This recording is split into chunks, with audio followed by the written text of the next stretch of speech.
6월 23일 수요일 삶의 기적을 일으키는 30분 예배를 시작하도록 하겠습니다. 하나님께서 오늘 우리에게 주신 말씀은 사무엘상 21장 10절에서 15절까지 말씀입니다. 이 말씀 제가 봉독하도록 하겠습니다.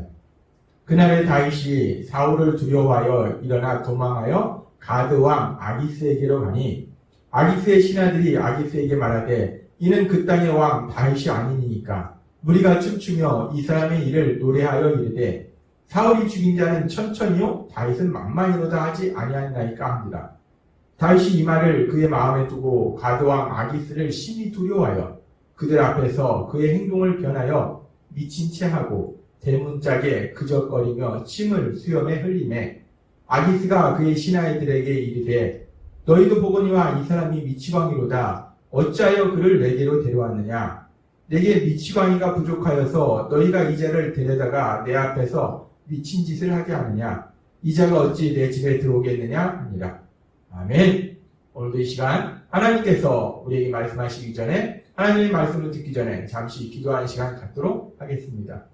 하나님 아버지 감사합니다. 오늘도 저희들 사랑하시고 저희를 만나주시고 저희의 삶을 아시는 하나님, 오늘도 하나님께서 주시는 말씀을 통해서 저희가 소망을 갖게 하시고 위로받게 하시고 새 힘을 얻어서 담대하게 세상을 살아갈 수 있도록 은혜 베풀어 주시니 감사합니다.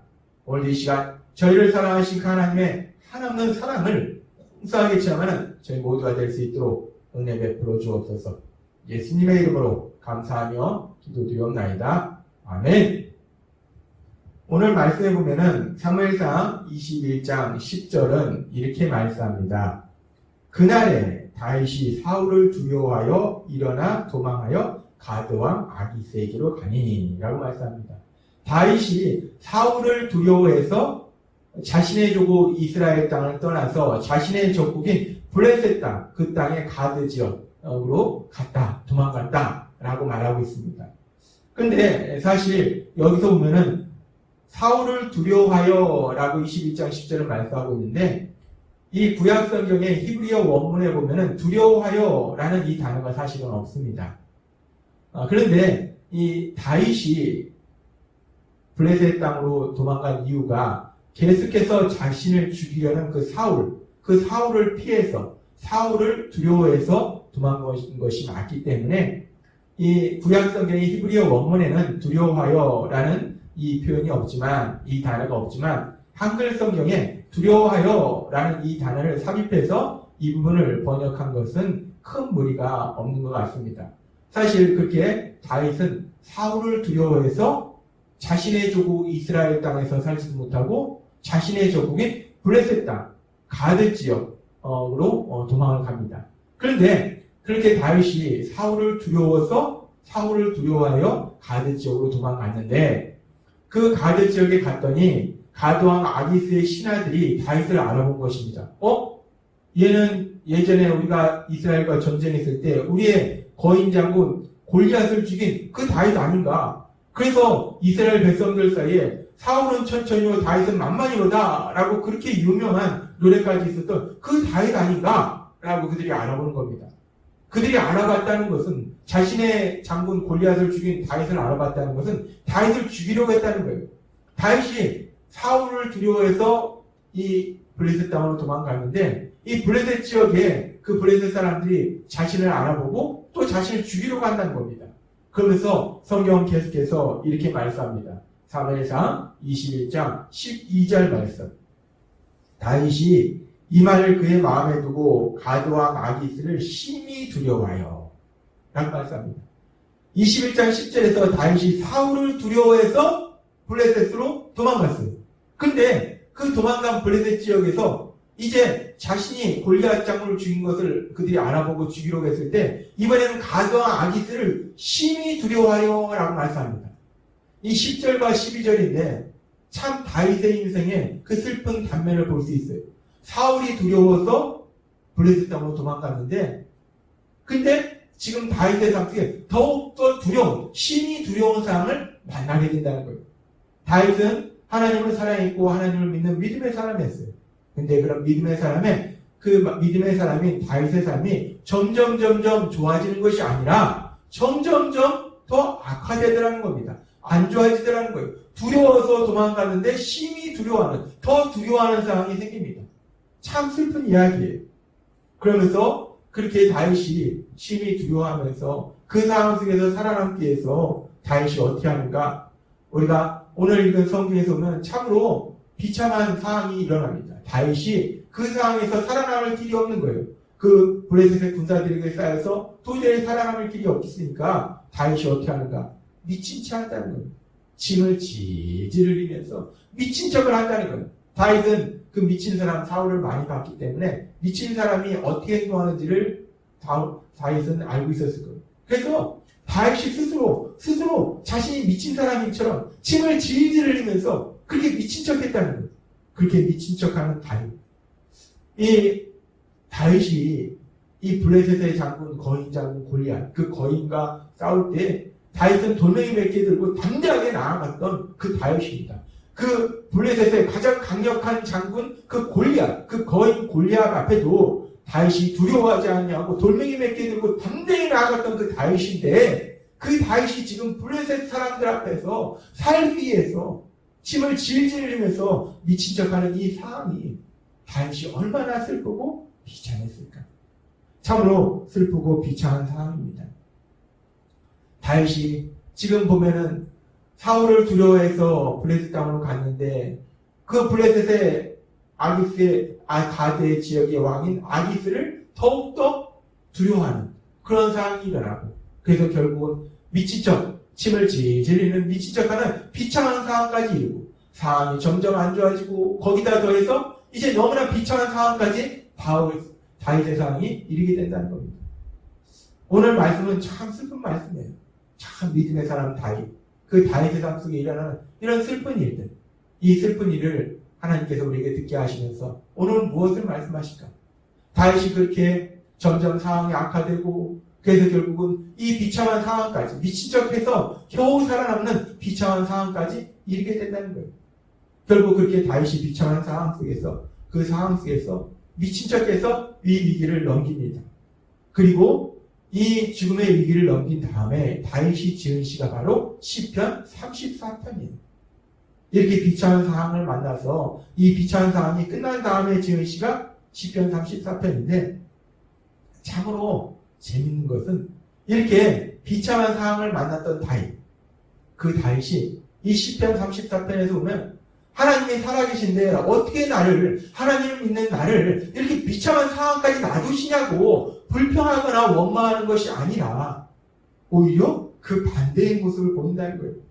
분명히 이 시편 34편을 짓게 된 그 배경은 오늘 우리가 읽은 너무나 슬프고 비참한 상황인 사무엘상 21장 10절과 15절까지의 말씀인데, 그때 이 상황을 통해서 다윗이 지은 시편 34편은 다윗이 그런 자신의 비참한 상황에 대해서 한탄하는 그런 시가 아니더라는 겁니다.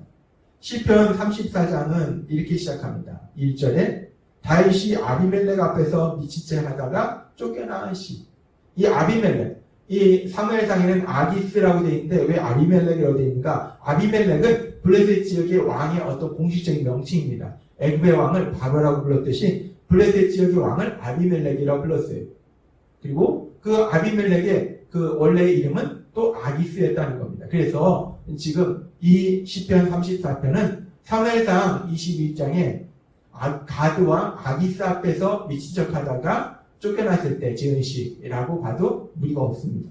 아무튼 그 상황을 지나고 나서 다윗이 시를 지었는데 시편 34장 1절은 이렇게 말씀합니다. 내가 여호와를 항상 송축하며. 다윗은 고백해요. 내가 여호와 하나님을 언제나 그 어떤 상황 속에서도 찬양할 거다 라고 얘기합니다. 내 입술로 항상 주를 찬양하리로다. 내가 여호와 하나님을 언제나 찬양하고 그 하나님을 언제나 예배하리로다 라고 고백하고 있더라는 거예요.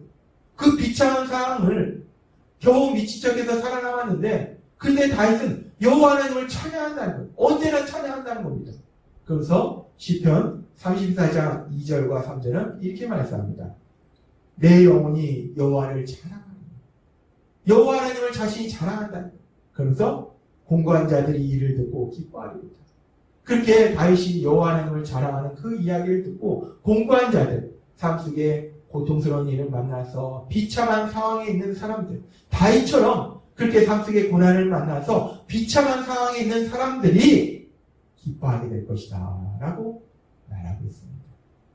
우리가 예수님을 믿어도 우리 삶 속에 힘들고 어려운 상황을 만날 수 있고 때로는 비참한 상황을 만날 수 있는데, 이렇게 다윗이 자신이 여호와를 자랑함으로 인해서 그런 사람들이 오히려 기뻐할 것이다 라고 다윗은 말합니다. 그러면서 나와 함께 여호와를 광대하시다 하며 함께 그 이름을 높이세 라고 얘기합니다. 지금 다윗은 이 시편이 어디서부터 나왔는가? 사무엘상 21장의 10절에서 15절 말씀. 다윗의 상황이 점점 악화되어 가고, 그래서 미친 척해서 겨우 살아남은 그 상황 속에서, 그렇게 비참한 상황 속에서 다윗은 이 시편을 지었는데, 다윗은 그런 상황 속에서, 그런 비참한 상황 속에서도 여호와 하나님을 찬양하리로다. 내가 계속해서 하나님을 찬양할 것이다 라고 말할 뿐만 아니라, 그런 나의 여호와 하나님에 대한 찬양을 통해서 나처럼 공고한 일을 만난 사람들, 공고한 자들, 삶의 고통 속에서 비참한 상황을 만난 사람들이 오히려 기뻐하게 될 것이다 라고 다윗은 말하더라는 겁니다. 그러면서 다윗은 계속해서 이렇게 고백합니다. 시편 34장 4절 말씀. 내가 여호와께 간구하매 내게 응답하시고 내 모든 두려움에서 나를 건지시도다 라고 고백합니다. 우리가 사무엘상 21장의 말씀을 보면 그 사무엘상 21장 10절에서 15절의 말씀에는 하나님이 표현되지 않고 있어요. 하나님에 대해서 말씀하고 있지 않아요. 근데 그 상황을 직접 체험했던 다윗은 그 상황에 대해서 하나님에 대해서 말씀한다는 거예요. 우리가 사무엘상 21장 10절에서 15절의 말씀을 보면 다윗이 미친 척해서 겨우 죽음에서 그 죽음에 의해서 벗어났어요. 그런데 다윗은 그 상황을 뭐라고 얘기하는가? 내가 미친 척해서 겨우 그 죽음의 상황에서 벗어났다라고 얘기하지 않고, 내가 여호와 하나님께 간구하며 내가 하나님께 기도하며 하나님의 응답하시고 나를 구해주셨다라고 고백하더라는 겁니다. 그렇습니다. 우리가 사무엘상 21장 10절에서 15절의 말씀을 보면 다윗이 미친 척해서 그 죽음의 위기를 벗어난 것처럼 보여요. 그런데 사실 그 상황 속에서 다윗이 아무리 미친 척해도 가도한 아기스나 그의 신하들이 다윗이 미친 척한 것이다, 저건 가짜다 라는 것을 눈치챘다면 다윗은 그 상황 속에서 살아남을 수 없었습니다.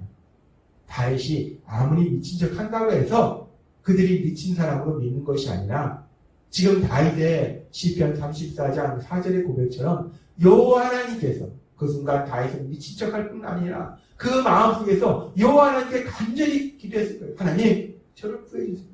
하나님 저를 구해주세요. 하나님 저를 불쌍히 여기시고 간절히 기도했을 것이고, 그 여호와 하나님께서 다윗의 기도를 들으시고 응답하셔서 가도한 아기스가 볼 때 쟤 미쳤네? 아기스의 신하들이 볼 때 정말 미쳤네? 라고 믿을 수 있도록 하나님께서 만들어 주셨기 때문에 다윗이 그 죽음의 위기를 벗어날 수 있었다는 거예요. 다윗은 이 분명한 진리를 알고 있었다는 겁니다. 자신이 아무리 무엇인가 노력해도 자신의 노력으로 되는 것이 아니라 하나님이 역사하시지 않으면 그 어떤 것도 이루어지지 않는다는 그 놀라운 진리를 다윗은 알고 있었기 때문에, 그래서 다윗은 이렇게 고백하는 거예요. 내가 여호와께 간구하며 여호와 하나님이 응답하셨고 나를 그 두려움에서 건져주셨다, 구해주셨다 라고 고백하더라는 겁니다. 오늘 우리가 읽은 사무엘상 21장 10절에서 15절의 말씀은 믿음의 사람 다윗의 삶을 보면서, 우리가 믿음의 사람의 그 모습을 보면서 우리에게 소망이 되기보다는 오히려 우리가 슬프고 우리에게 절망이 될 수 있어요. 아니, 믿음의 사람의 삶 속에 어떻게 저렇게 상황은 점점 악화되어 가고 더 나아가서 저렇게 비참한 상황까지 만나나? 그렇다면 우리는 어떤가? 라고 우리가 오히려 소망을 잃고 절망할 수 있는, 슬퍼할 수 있는 그런 말씀이에요. 근데 이 말씀과 연결해서 이 상황을 지난 다윗이 지은 시편 34편의 말씀을 우리가 읽고 묵상할 때 참으로 놀라운 것은 그렇게 상황은 점점 악화되어 가고 더 나아가서 비참한 상황을 만나지만 다윗은 고백하더라는 겁니다. 여호와 하나님께서 내 간구를 들으시고 내게 응답하시고 나를 그 두려움에서 건지셨도다라고 고백하더라는 거예요. 그렇습니다. 우리가 세상을 살아갈 때 때로는 다윗이 만난 그런 상황처럼 우리의 삶이 점점점 좋아지기는커녕 점점점 안 좋아지는 상황을 만날 수도 있다는 거예요. 때로는 다윗만큼은 아닐지라도 우리 삶 속에 우리 스스로 생각할 때 참으로 비참한 상황을 만날 수도 있다는 겁니다. 그럼에도 불구하고 우리가 담대하게 세상을 살아갈 수 있는 것은 오늘 다윗이 시편 34장 4절에 이 고백한 것처럼 그 어떤 상황에서도 다윗의 기도를 들으시고 다윗의 기도에 응답해 주시며 다윗을 그 고난에서 구하신 그 하나님께서 하나님을 믿는 우리와 함께 하셔서 우리의 기도를 들으시고 우리의 기도에 응답해 주시고 우리를 그 어떤 고난에서도 구해주시는 놀라운 역사를 체험하게 될 걸 믿습니다. 하나님께서 오늘도 다윗의 삶을 통해서 또 다윗이 지은 시편 34장의 말씀을 통해서 다시 한번 우리에게 기억하게 하실 때 우리가 하나님을 믿는 믿음의 삶 속에 이런저런 그 어떤 일들을 만날지라도 우리가 두려워하거나 절망하지 않는 것은 그 하나님께서 우리를 사랑하시기 때문에 다윗의 기도에 응답하신 것처럼 우리 기도에 응답해 주시고 우리 삶 속에서 놀라운 능력으로 역사하실 걸 믿습니다. 그 하나님을 믿음으로 인해서 삶 속에서 내 눈에 보이는 상황과 내 귀에 들리는 상황이 비록 어떤 상황을 만날지라도 그 상황과 소리가 우리를 슬프게 하고 비참하게 할지라도 담대하게 믿음으로 나아가서 하나님이 하신 놀라운 역사들을 체험하고 그런 우리의 삶을 통해서 하나님의 영광을 이 땅 가운데 나타내시는 여러분이 되시길 주님의 이름으로 축원합니다. 기도하겠습니다. 하나님 아버지 감사합니다. 오늘도 주신 말씀처럼 오늘 우리가 읽은 사무엘상 21장 10절과 15절의 말씀은 너무나 슬픈 말씀인데 그 슬픈 상황 속에서 다윗이 지은 시편 34장의 말씀은 우리에게 큰 소망을 줍니다. 아버지 하나님, 다윗의 고백처럼 그 여호와 하나님께서 우리의 간구를 들으시고 응답하시고 우리를 향해서 놀라운 역사를 행하게 하심을 믿습니다. 그 하나님을 믿음으로 담대하게 살아가는 저희가 될 수 있도록 은혜를 베풀어 주옵소서. 예수님의 이름으로 감사하며 기도드리옵나이다. 아멘. 이 시간도 우리가 오늘도 주신 말씀을 묵상하면서 조용히 기도하는 시간 갖도록 하겠습니다.